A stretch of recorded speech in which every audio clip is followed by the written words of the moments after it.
Joe, it's getting to be that time of year again. I bet Lori's ready for you to take a little trip. What could we do this year? We've done foodborne illnesses, we've done food recalls, and we did response to food emergencies. And that's many of the critical things that food protection officials do. Who could give us some advice? I wonder what Dr. Wiley would have us do. Food fraud!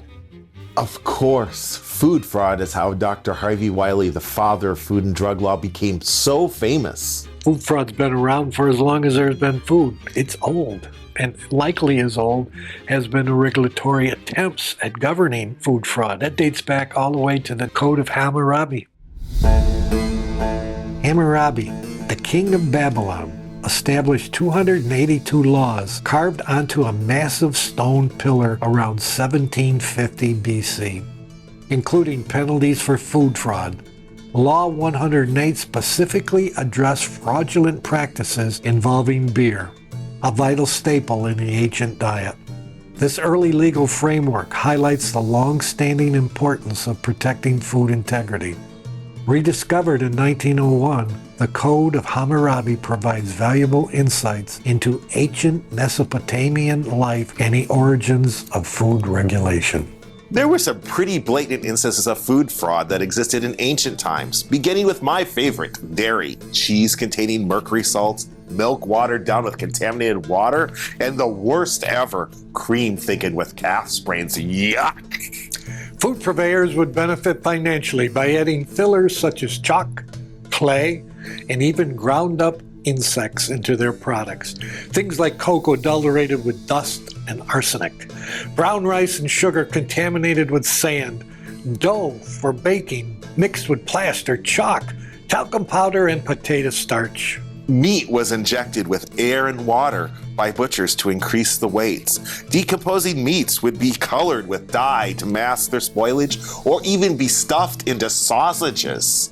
One of my favorites is with seafood, with stingray or skates, where their flesh were punched out with circular cookie cutters and sold as bay scallops. Consumers weren't concerned about food fraud until 1820, when German chemist Friedrich Occam wrote this book. In the book, he describes all the health consequences to food fraud for humans. Occam was probably the first individual to educate consumers on food adulteration. Occam's book would expose dozens of fraudulent products.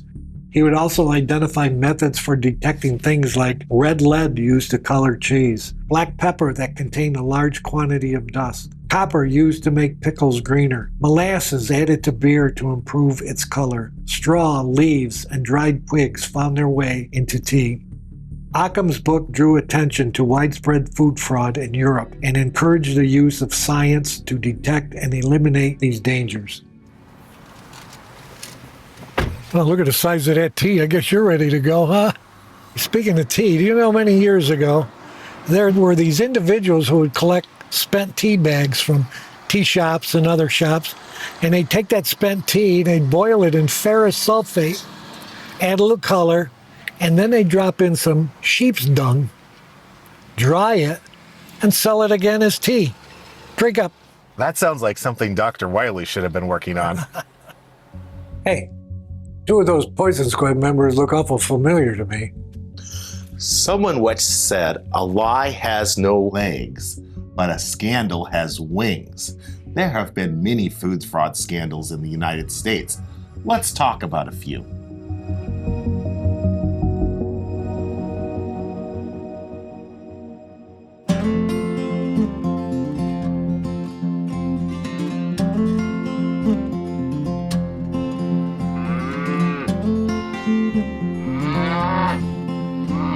Steve, isn't this a great place to talk about a milk scandal?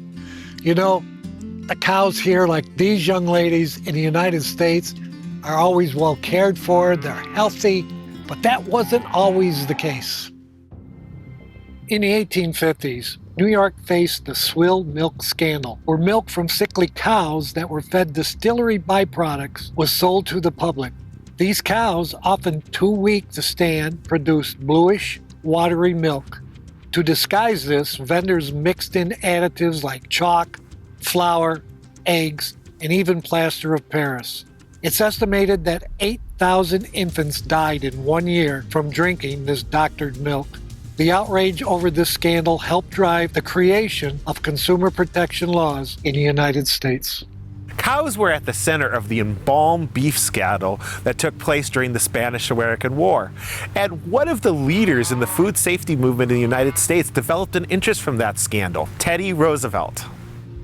During the Spanish-American War, U.S. Army soldiers were supplied with dangerously low-quality beef, sparking the Army beef scandal. To cut costs, the Army purchased cheap, heavily adulterated meat from 3 Chicago meatpacking companies. Spoiled, chemically treated beef, often mixed with bones and inedible parts, was sent to Cuba. This caused widespread illness and death, especially among soldiers already weakened by malaria and yellow fever. Some estimate the tainted beef killed twice as many troops as combat. Then, Steve, there was the Ginger Jake episode, too. What was Ginger Jake, Joe? Ginger Jake was an 80% alcohol ginger extract that was used to substitute for alcohol during Prohibition. And unfortunately, that product caused neurological damage to tens of thousands of people and actually handicapped them, causing them to walk with a limp. To dodge government restrictions, manufacturers added substances like molasses and a plasticizer containing neurotoxin compound. This led to Jake leg, a paralyzing condition that caused muscle pain, weakness, and foot drop. Around 50,000 Americans, mostly poorer individuals who relied on Ginger Jake, were affected, while wealthier citizens avoided the issue by importing liquor. 2 Boston manufacturers were eventually fined and jailed for distributing the contaminated extract. You know, this dish reminds me of 2 things. One is my mom. The other are the 2 scandals that involved melamine. You know, those 2 scandals were more than a dish. One involved pet food, the other involved milk. In 2007, a major pet food recall shocked pet owners when melamine and its byproduct, cyanuric acid, were found in many cat and dog foods. The contamination was intended to artificially boost protein levels. Thousands of pets died from kidney failure, prompting the recall of over 1,000 products and causing massive economic losses. In 2008, a similar scandal emerged in China. Powdered milk and infant formula were contaminated with melamine, causing kidney stones and severe kidney damage in 300,000 infants, resulting in 6 deaths and 52,000 hospitalizations. The offending Chinese company went bankrupt, and several top officials faced lengthy prison sentences. A supplier and dairy farmer were executed for their role in the tragedy. The scandal had lasting repercussions, including a ban on Chinese dairy imports in 11 countries.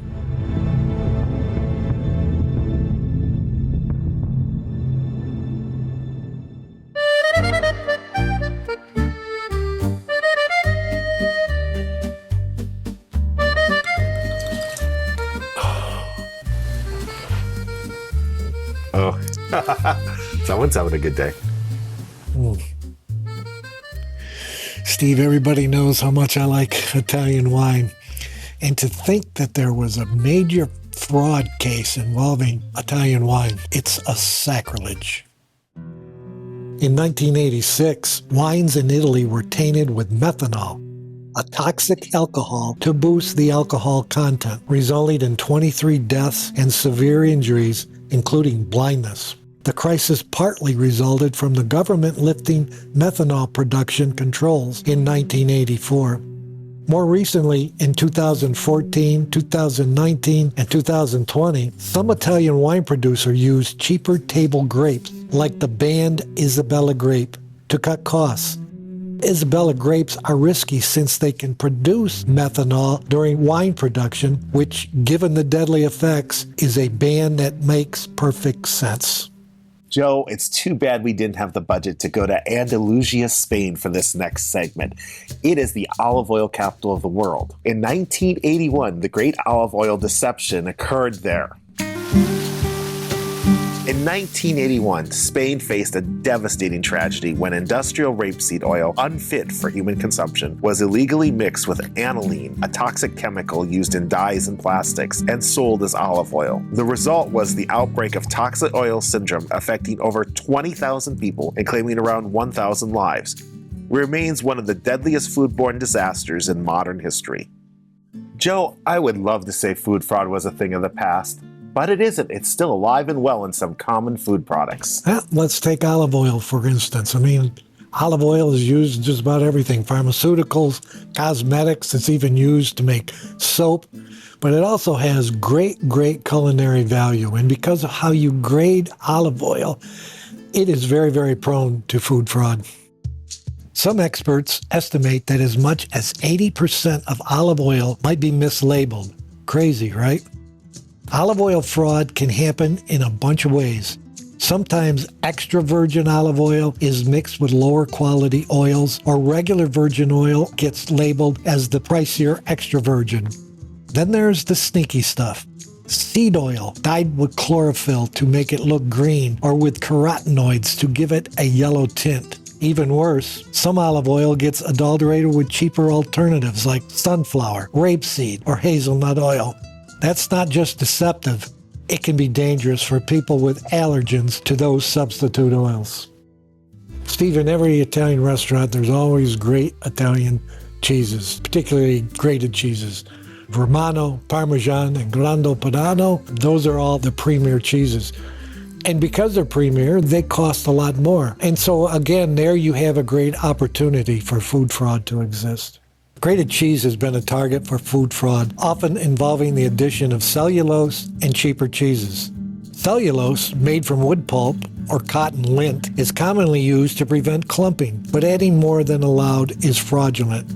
In 2016, the Food and Drug Administration caught a manufacturer adding excessive cellulose and cheddar to grated Parmesan. The company's president faced probation, a fine, and community service.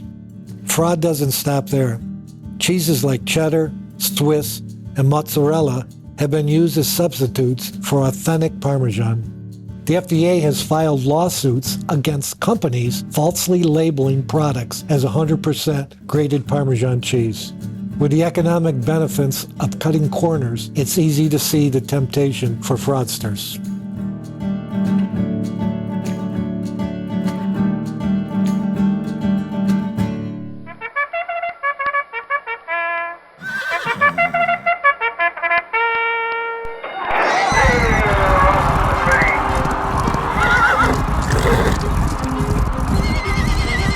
Steve, you know how much I love horses, and I understand you've caught the bug as well. Well, horses are part of our food fraud stories as well. Regretfully, this story is not about horse racing. It's about horse meat and a scandal from 2013. The 2013 horse meat scandal shook Europe when products labeled as beef were found to contain horse meat, sometimes entirely replacing the beef. Irish food inspectors uncovered the issue in a range of products, including burgers and sausages. It brought a whole new meaning to the phrase, horses for courses. The horse meat sourced from Romanian slaughterhouses was mislabeled as beef by companies in Cyprus and the Netherlands. The fallout hit food companies hard, financially and reputationally, eroding consumer trust in the meat industry and supermarkets.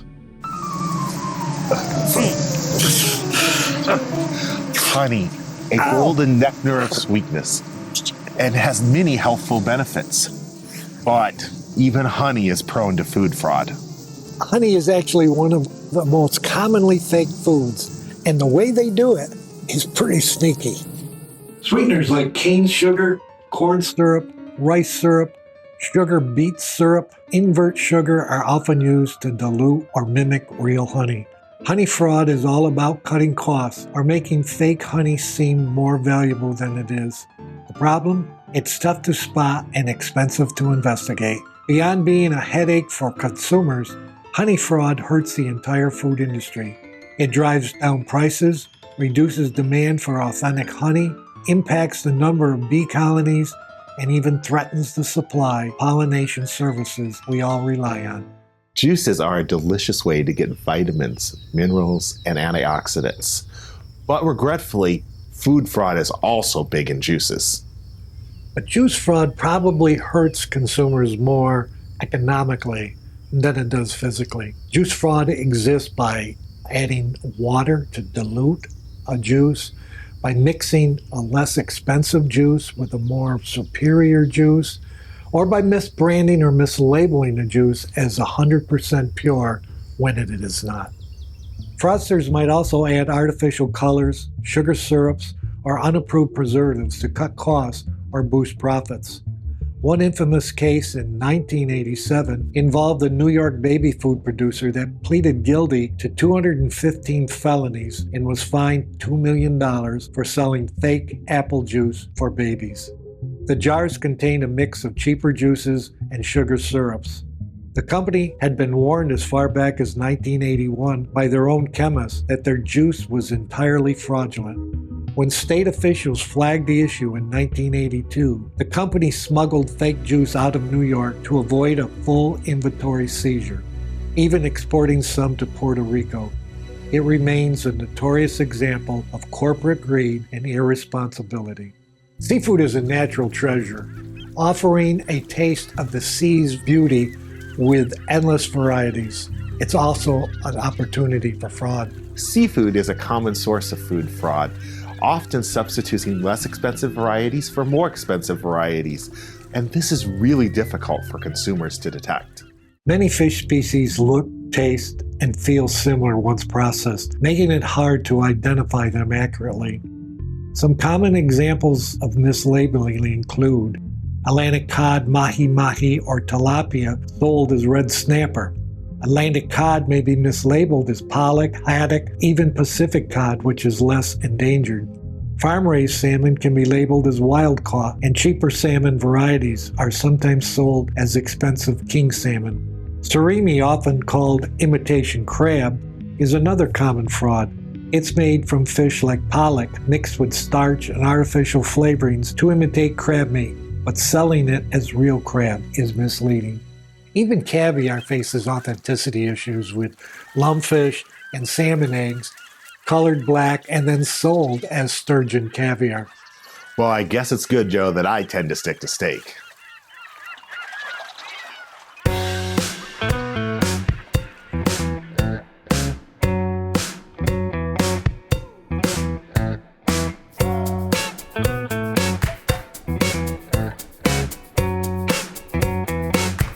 Spices, those flavor bomb ingredients that elevate a food from ordinary to extraordinary.